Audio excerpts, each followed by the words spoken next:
Hi guys, and welcome to the Euro Car Show. Today, as you might have noticed when you clicked on this video, we're going to talk about the brand new Renault Talisman. What happened? Well, I was supposed to review a Jaguar XF actually, but one of the rear tires blew up and, well, I ended up with this car for the weekend. Since it's a brand new car and I haven't reviewed one yet, I said, you know what? Let's do it.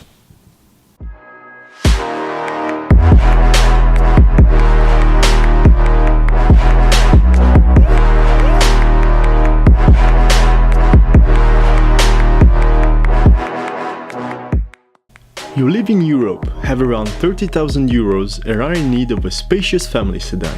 What should you buy? In the second-hand market, you've got many options. But what about a brand new car?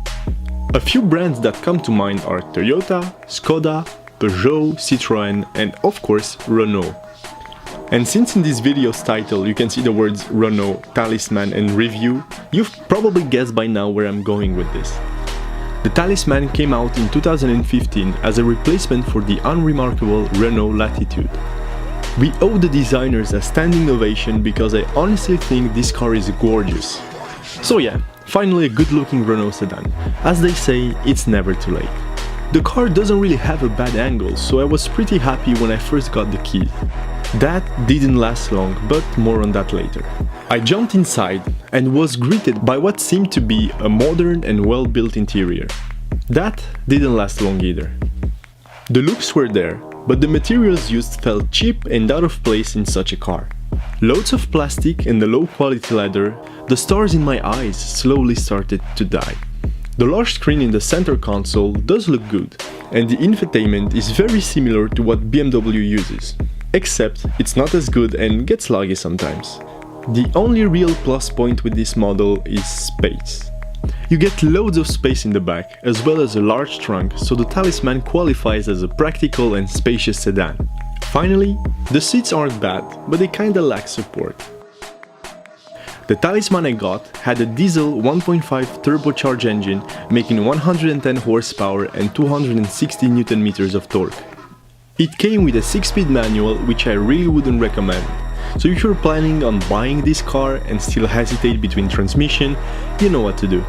This front-wheel drive sedan will get you to 100 km/h in just under 12 seconds, and it has a top speed of under 200 km/h. The last spec I want to cover is fuel consumption. And in spite of Renault's best efforts to convince us of the Talisman's average 3.7 liters per 100 kilometers, they never managed to convince the actual car. The average fuel consumption I got with the Talisman in real-life testing was close to 6 liters per 100 kilometers, which might seem a lot when compared to the official number, but it isn't that bad when you take a second and think about the size and weight of this car. Last thing I want to cover is driving experience. The Talisman 1.5 DCi is a slow car. It doesn't handle all that well and the small engine feels stressed most of the time. The ride can be noisy at times and the suspension was a bit too firm. But I have to admit, this Talisman wasn't lent to me by Renault. I got it for a few days as a replacement car and the rental company didn't really care about speccing this car out. So a base Renault Talisman is what I'm judging now. And my honest opinion about this car isn't a very good one. A base Talisman is a pretty thing to look at and not much else. I did not like the engine, I did not like the transmission and I was disappointed by the quality inside the cabin. The car has a lot of potential and I can't help but wonder how a fully loaded one would compare. It's your move now, Renault. So that's it for today guys. I wish to thank, well, my rear tire for blowing up, otherwise I would have probably never driven this car and reviewed it for you guys. So now that the video is over, all you have to do is like our video, share it with your friends and subscribe for more. I'll see you next time. Bye bye.